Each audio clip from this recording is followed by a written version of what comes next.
అంటారా? ఓకే. రాజుగారు వెనకాల నుంచి చెప్తున్నారు హరీష్ కొంచెం తక్కువ మాట్లాడని. నేను అన్న ఎవరితో ఏం మాట్లాడుతున్నాం అన్న. 2014 అంటే అక్కడి నుంచి 10 ఏళ్ళ వరకు మాట్లాడను. జస్ట్ ఒక ఇన్సిడెంట్ చెప్తున్నా. 2014లో అనిల్ ఫస్ట్ టైం ఎస్విసికి వచ్చాడు.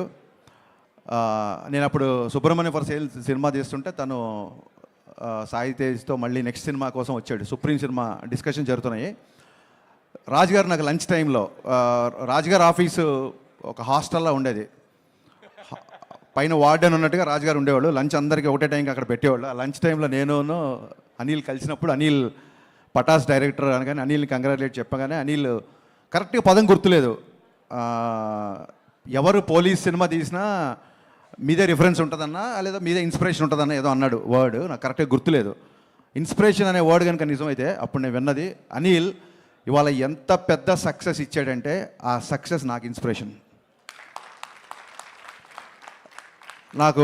నేను పండగ నేను పేరెంట్స్తో ఉన్నాను, మార్నింగ్ షో సినిమా చూడలేదు. టాక్ రాగానే మెసేజ్ పెట్టాను అనిల్కి. ఆ తర్వాత నాకు ఫస్ట్ కాల్ చేసి చెప్పింది జీవి గారు ఫోన్ చేసి, అద్దరిపోయింది సార్ సినిమా, మామూలుగా లేదు అసలు, వెంకటేష్ బాబు గారు ఎనర్జీ చూడండి అది ఇది అని చెప్తుంటే, సార్ మీరు అనిల్కి చేయబోయి నాకు చేశారా ఫోన్ ఏంటి, ఈ సినిమా డైరెక్టర్ అనిల్ కదా నాకు చెప్తారా ఏంటి అన్న.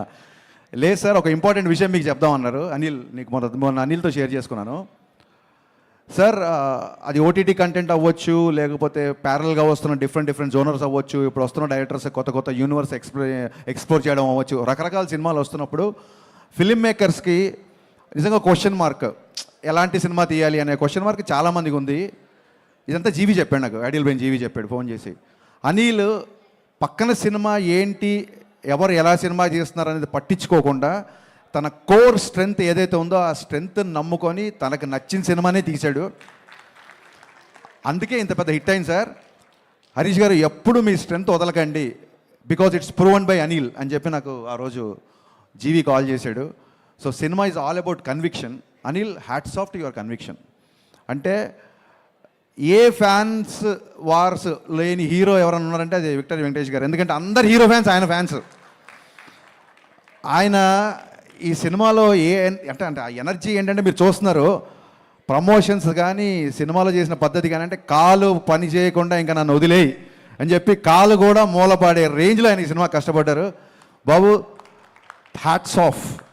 అంటే ఒక డైరెక్టర్ని నమ్మడం, ఒక హీరో ఒక డైరెక్టర్ని నమ్మితే ఎలా ఉంటుంది అని చెప్పడానికి ఎగ్జాంపుల్ సంక్రాంతికి వస్తున్నాం. వీళ్ళు మళ్ళీ అంటున్నారు మళ్ళీ సంక్రాంతికి వస్తున్నాం అంటారు, ఆ తర్వాత ఏమంటారు మళ్ళీ సంక్రాంతికి వస్తున్నాం అంటారు, ఇలా ఎరుగుతూ ఉంటారు. నేను ఒకటే చెప్పా, అనిల్ ఇది కాదు, నీకు సరైన టైటిల్ ఒకటే, సంక్రాంతికే వస్తున్నాం.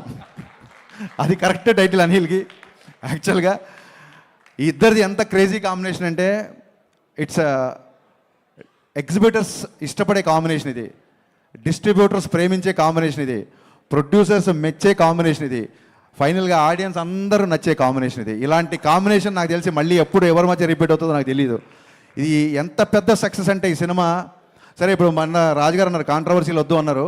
సో ఎవరెవరు నోళ్ళు మూతపడ్డాయి అనేది నేను మాట్లాడను, పక్కన పెడతాను. కాకపోతే ఎవరెవరు మాట్లాడారంటే, ఎప్పుడూ మాట్లాడారు మా శిరీష్ గారు మైకి పట్టుకొని స్టార్ట్ అయిపోయారు ఈ సినిమాకి. అసలు ఇప్పటివరకు ఎప్పుడు మాట్లాడాల, నా సినిమాలప్పుడు కూడా ఎప్పుడు మాట్లాడలేదు. ఆయన మైక్తో మాట్లాడడం మొదలెట్టారు. ఒక మాట అన్నారు, హరీష్ వాళ్ళ కంపల్సరీ రావాలి నువ్వు అంటే, అంత స్పెషల్ ఏముందన్న, కొట్టేసారు ఆల్రెడీ పెద్ద హిట్ జరుగుతుంది అంటే, లేదు మా కష్టాల్లో ఎవరు ఉన్నారో మా విజయాల్లో వాళ్ళు ఉండాలి, అందుకే మేము వాళ్ళని పిలుస్తున్నాం అని చెప్పారు. థ్యాంక్ యూ అన్న. నాకు రాజన్నకి శిరీష్ అన్నకి ఇట్స్ ప్రొడ్యూసర్ డైరెక్టర్ రిలేషన్ కాదు, it's more than that. And ఇందాక వంశీ ఈడేమో మా గబ్బర్ సింగ్ అన్న అన్నాడు, వంశీ అన్న నాకు ఒక బ్రదర్ లాంటివాడు. అక్కడ పిలవడమే వంశీ అన్న, మళ్ళీ బ్రదర్ లాంటాడు. వంశీ గారు బ్రదర్ లాంటాడు, అయితే నేను వెదర్ లాంటాడు. నేనేంటి నాకు అర్థం కాల. గబ్బర్ సింగ్ అన్న గబ్బర్ సింగ్ ఏంటి, దాంట్లో చిన్న హీరో ఉంటాడు, దాంట్లో చిన్న విలన్ కూడా ఉంటాడు కదా. అంటే నువ్వు ఎలివేషన్ చేసినది కామెడీగా ఉంటుంది కాబట్టి కొంచెం కంగారుగా ఉంది, నాకు టెన్షన్గా ఉంది. అండ్ రమణ గోకుల్ గారు కంగ్రాచులేషన్స్ అండి.